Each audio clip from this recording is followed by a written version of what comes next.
Every day, we take showers, flush our toilets, and use our sinks. The wastewater that is drained needs to be cleaned before it's returned to the environment.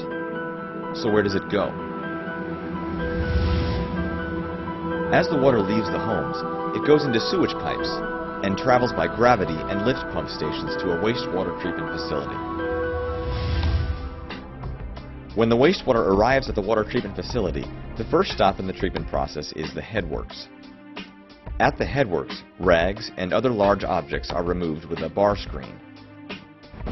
And any sand in the water is also removed. The wastewater is mixed with millions of hungry bacteria, ready to begin consuming organic material in the water. Then it is sent to aeration basins. The aeration basins are where the workforce of hungry bacteria does its job.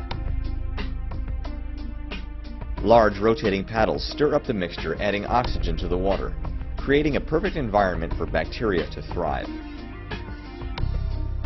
These bacteria absorb the waste material as food and use it to grow and multiply. As the bacteria ingests the waste, the bacteria multiplies and converts the waste material into something completely different called biomass. This biomass is actually the population of bacteria in the water. Here you can see the biomass just beneath the surface.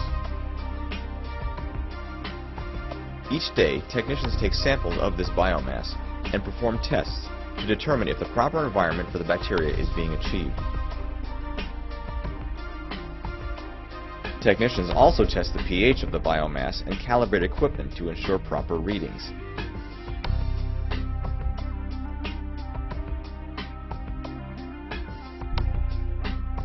Computer systems also monitor the conditions inside each of the areas of the treatment facility. The bacteria remains in the aeration basin on average for 22 hours before leaving the aeration basin for the next location in the process. The next step happens in the clarifiers.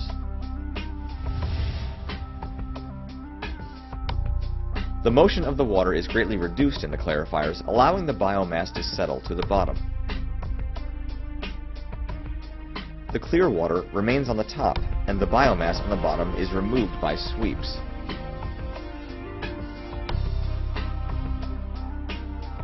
The biomass that has been swept away leaves the clarifiers under the pull of gravity and then is pumped to one of two locations.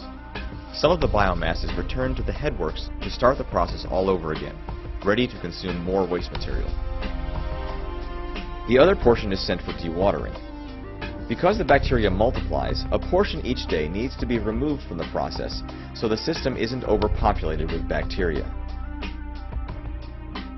This happens at a belt press, where the water is removed from the biomass. A polymer is added to the biomass, causing it to coagulate. Then a belt and a series of drums presses all the water out of the biomass. The dried biomass is now called biosolids. A conveyor belt takes the biosolids and loads it onto a truck to be taken to a landfill.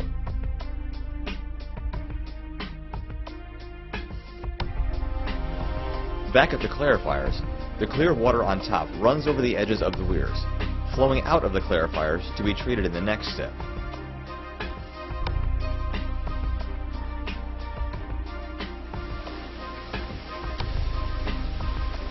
The next step is filtration. Large disc filters filter out any other solid particles in the water. The water flows into the outside of the discs and exits through the center of the filtration system. After this, the water is disinfected by ultraviolet lights. By the end of this step of the process, the water has already met very high quality standards and is suitable for many uses. Depending on the wastewater treatment facility location, the water that leaves the facility might be sent to one of three general locations. Some water is sent to golf courses for irrigation. Some of the water is sent to the Beaufort River. And some facilities send the water to an area known as the Great Swamp. The Great Swamp is a project that is replenishing wetlands that were drying as a result of residential and commercial development.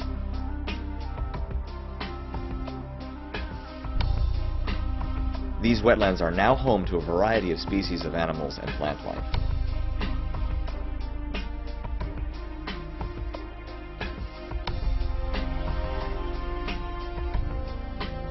So the next time you wash your dishes, or take a shower, or flush your toilet, you can be sure that because of Beaufort Jasper Water and Sewer Authority's efforts and technology, what leaves your house as waste is actually being turned into clean water that is benefiting the environment.